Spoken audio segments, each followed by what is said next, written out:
Call of Duty Goddess presents What You Are Not Supposed to Know About Benghazi. In all of the testimony that you will hear on Capitol Hill about Benghazi, and while you listen to the left waste their time given to them chatting about nonsense, while Hillary Clinton tries to sell her books during her testimony and give campaign speeches, there is one thing that all of the congressmen on the Benghazi Select Committee know that they will never tell, and that is Operation Zero Footprint. What is Operation Zero Footprint, you ask? In order to answer that, I have to go back to 2009.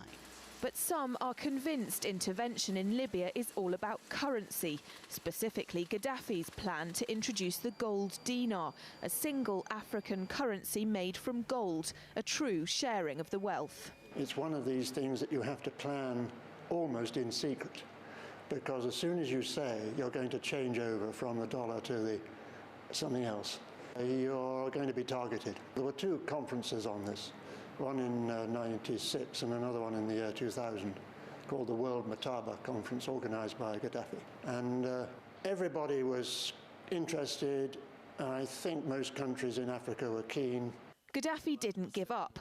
In the months leading up to the military intervention, he called on African and Muslim nations to join together to create this new currency that would rival the dollar and euro.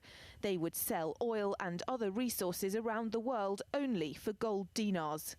It's an idea that would shift the economic balance of the world. Countries' wealth would depend on how much gold they have, not how many dollars they trade. And Libya has 144 tons of gold. The UK has double that, but 10 times the population.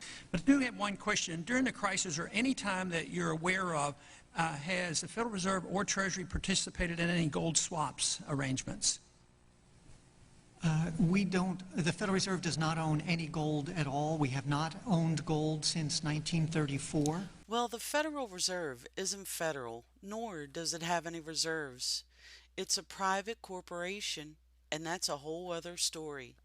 So do we have any gold in Fort Knox? No one knows. But at least you can get an idea of why NATO forces were behind invading Libya to begin with. And perhaps even why the UN put sanctions on Iran and Russia, and invaded Iraq and now Syria, and perhaps why the Arab Spring even took place. It was all about keeping the global currency of the petrodollar, and it still is. I find it very hard to believe that Hillary Clinton didn't know. In fact, she was the biggest cheerleader for sending these arms and redistributing these arms into Syrian rebels. And the reason why this is an important issue, many of the people who receive these arms are not friends of America. Many of them are linked to Al-Qaeda, al-Nusra, and some of these weapons may well have wound up in the hands of people who became ISIS. So this is no small fact. Whether or not she told the truth is a big deal, and some of the emails coming out about Benghazi indicate that maybe she did know a lot more about this arms trade than she let on. And I don't think our public officials should be allowed to come before congressional committees and lie. Operation Zero Footprint was the covert transfer of weapons from the U.S. to the Libyan rebels. The operation avoided the concerns with congressional funding and potential for public scrutiny through financing by the United Arab Emirates. We also know that officials within the government of Qatar served as the intermediaries for the actual transfer of the weapons, thereby removing the footprint of the U.S. intervention. The intent is outlined in the operational title, to leave no visible record of U.S. involvement in arming the Libyan rebels. No visible footprint. It is important to point out that Operation Zero Footprint fell under the military command authority of NATO and not the U.S. military. CNN has learned the CIA is involved in what one source calls an unprecedented attempt to keep the spy agency's Benghazi secrets from ever leaking out. Benghazi is about the NSC directing an operation that is perhaps shadowy, perhaps has a presidential finding, perhaps doesn't, that takes arms and men and puts them into Syria in the guise of the Free Syrian Army.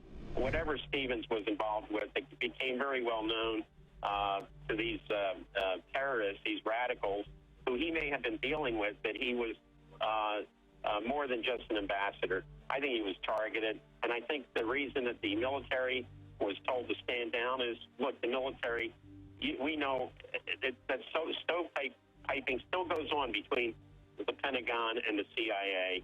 And, you know, if the CIA is up to something, they don't want the military involved. And I think that's what we had in Benghazi. I think this was a CIA operation, and I don't care how many Marines were off the coast.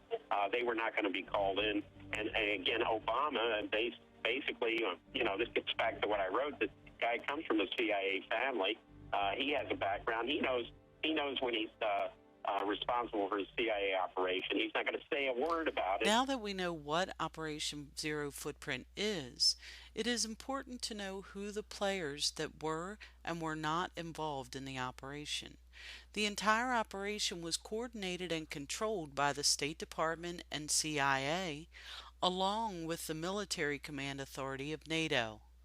According to the Senate Foreign Relations Benghazi hearings, Operation Zero Footprint was unknown to the 2011 Pentagon and/or Department of Defense commanders who would have been tasked with any military response to the September 11, 2012 Benghazi attack, namely AFRICOM General Carter Ham, who did not know of Operation Zero Footprint.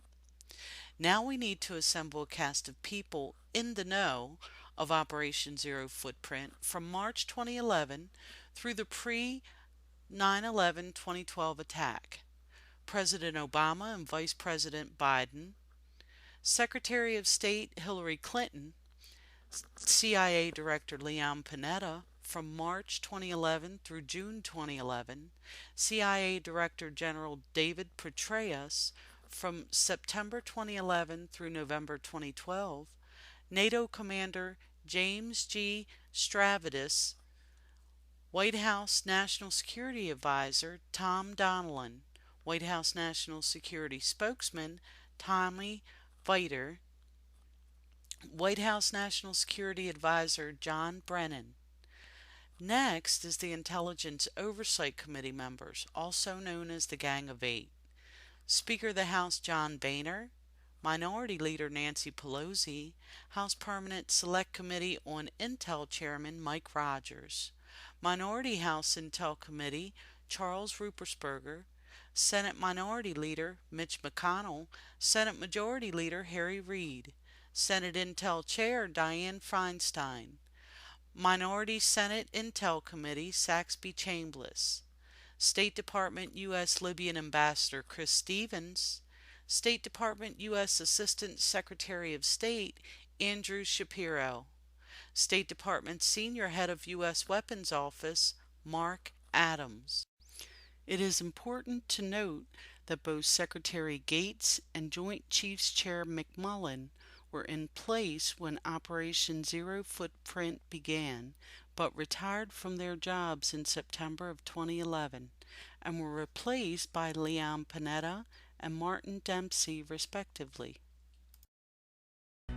So you had the direct involvement of the United States government and NATO allowing all of these covert weapons to flow into the country and not giving them proper checks and balances to ensure that they weren't being used by terrorists.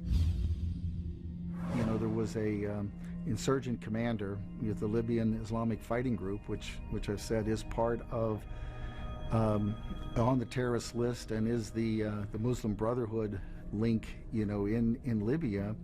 This guy Katala, he was in the middle of the Libyan revolution. He was the guy who was receiving arms.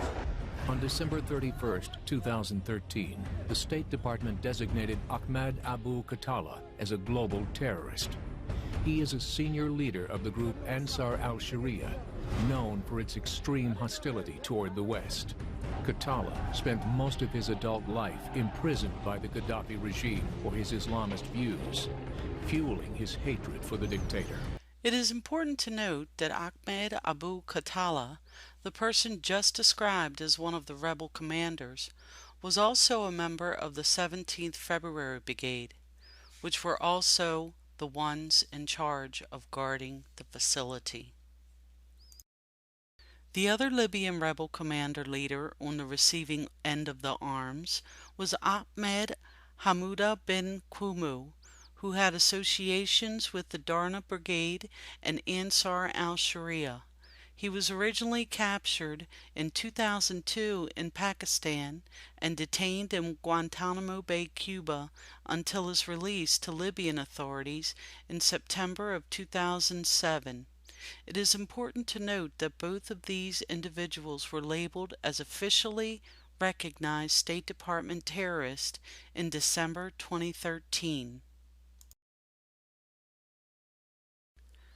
So now you know what you are not supposed to know about Benghazi. You know about the covert operation Zero Footprint and why the plan was hatched. You know what they say, follow the money. You know who the players were that knew about the operation in Congress, and now you can probably understand why they have made the choices that they have since Benghazi. I just wonder why the first committee didn't do anything about Hillary's emails. It took Judicial Watch and a hacker to expose the lack of emails. I know of at least 2 senators that were on that first committee that are now running for president. One of them had my vote. But now, of course, I know that if anyone spends time on Capitol Hill, they are not to be trusted.